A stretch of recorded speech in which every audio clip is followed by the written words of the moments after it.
everything that I do is about sustainable and about resourcefulness living. So I've got 2 books. One of them is called Decongestion, which is how to cut traffic congestion without the expense of new roads. So, everywhere we go in the world, it's all about, this traffic congestion, build more roads. And we actually don't need to do any of that. We can use what we've got.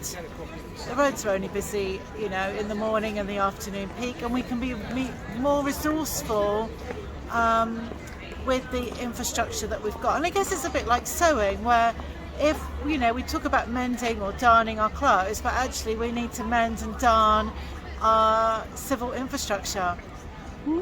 And my second book is UnderSpent. I didn't buy anything new or secondhand, so I literally didn't buy anything for a year in 2014.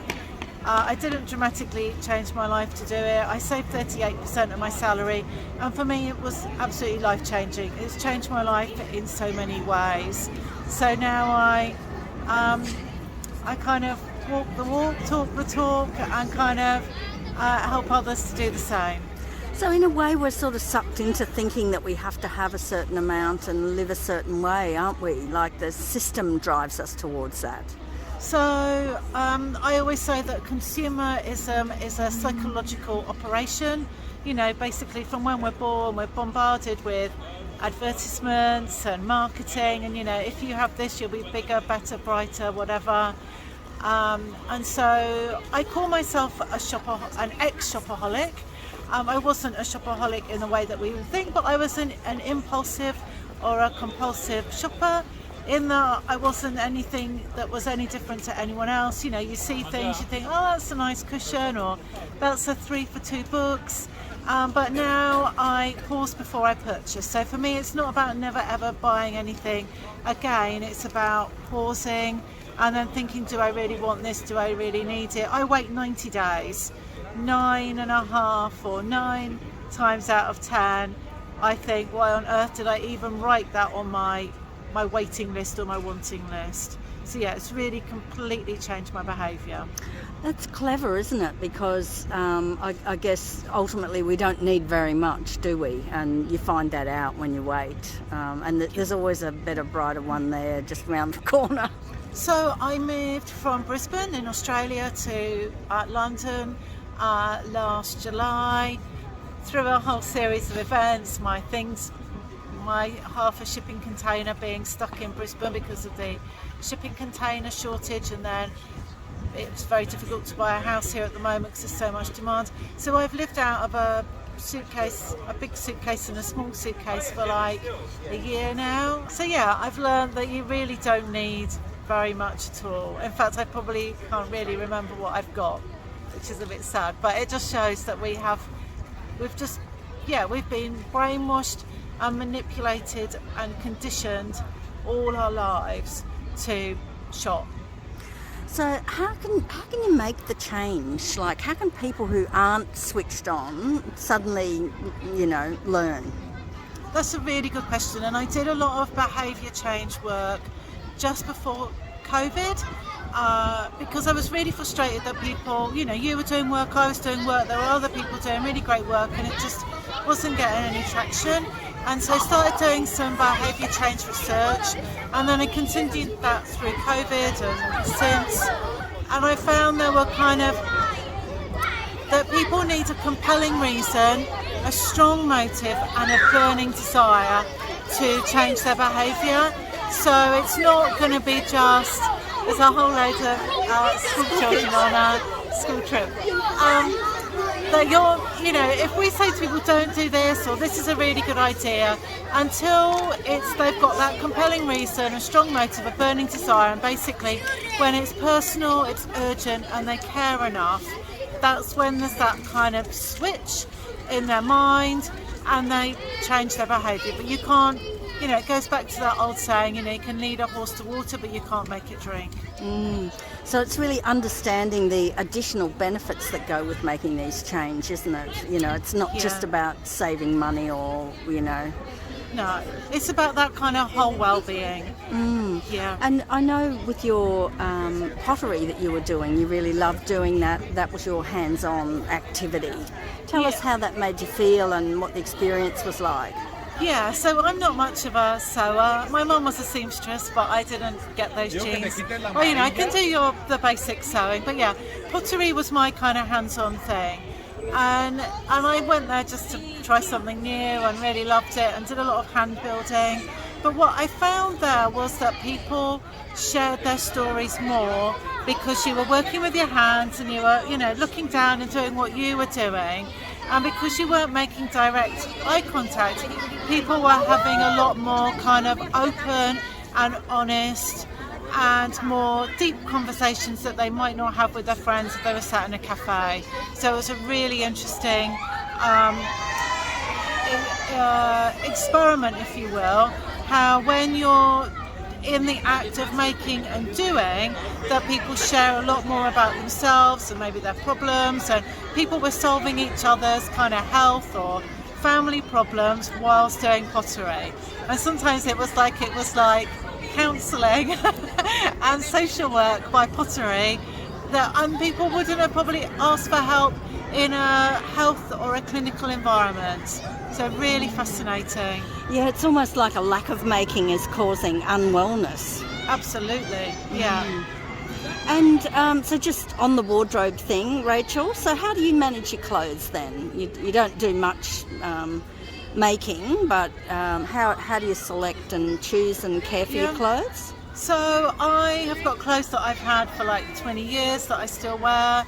I always say shop in your own wardrobe first, so rather than going out and, you know, buying something, look to see what you've already got.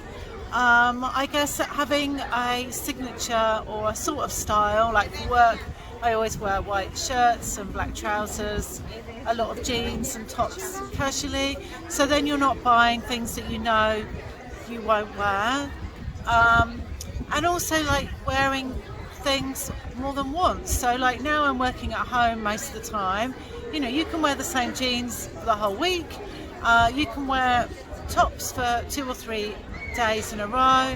You would never do that in an office environment because people would be, well, actually, we think people would be judgmental and judge us, but I think most people were too busy before COVID to even care or even notice what people were wearing. But I think that goes back to the perceptions and the comparison.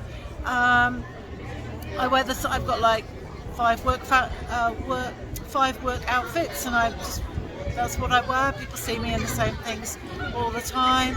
But yeah, I think that working at home has really been a real clothes saver, in that you don't have to be as vigilant, if you will, as you would if you were going into an office environment.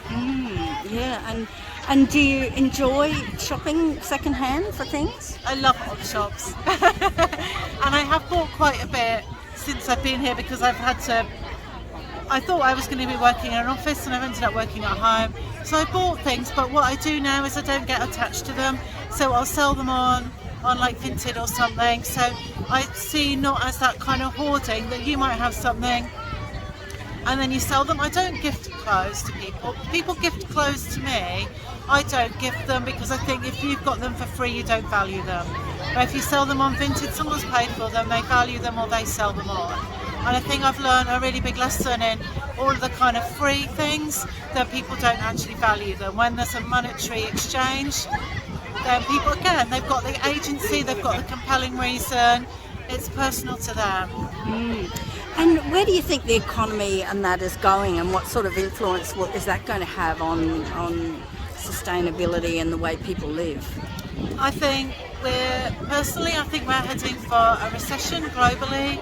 I think it's really sad that lots of people like myself have been doing a lot of work with people over the last however many, 8-10 years to get people ready and prepared for these times, and for whatever reasons people have thought that we were always going to go to the next boom, and it's not for me to dictate to people how they live their lives, but I feel a bit sad sometimes that people aren't ready and resilient and resourceful. But I think people are going to learn. And I think, those of us who are prepared are going to be here to help people get through tough times.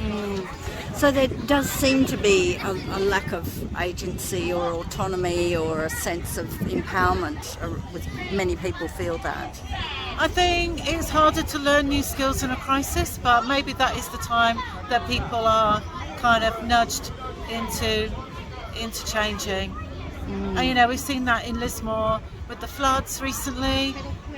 People, well, they got flooded twice. Some people, there's thousands of people living in tents and caravans and under their houses, and I think it's harder to rally the troops to know what to do. And I did a lot of community recovery work after the cyclones and the floods in North Queensland, and people would then come with truckloads of used clothes and things, but those weren't the things that people necessarily needed at those times. And we don't have the share shops or the share sheds or the resource banks ready for when disaster strikes. And I think governments and councils need to be thinking more about being proactive rather than reactive.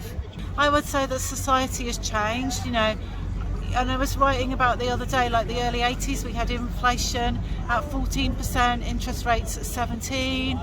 People were resourceful then, they had no choice. Jumble sales and things were the norm every Saturday in church halls and school halls. And I think the 80s saw the rise in consumerism, and we've just had this mass hyper mindless consumption ever since. And I think if there is a recession now, there may be, I wouldn't wish any harm on anyone, but I think it might be the catalyst for change, and that we start adopting some of those behaviours from the olden days. Making them new again, of course. Yeah. But because in a way with COVID times were difficult, but they were sort of pumped up by artificial money, really, weren't they? So maybe now is the real crunch is going to be felt. I think so. Yeah. And I think, as they say, never let a crisis go to waste. Maybe this is the huge catalyst for change. But I think it's about people really kind of stepping up and choosing to be involved because they've got a reason and a desire to do so.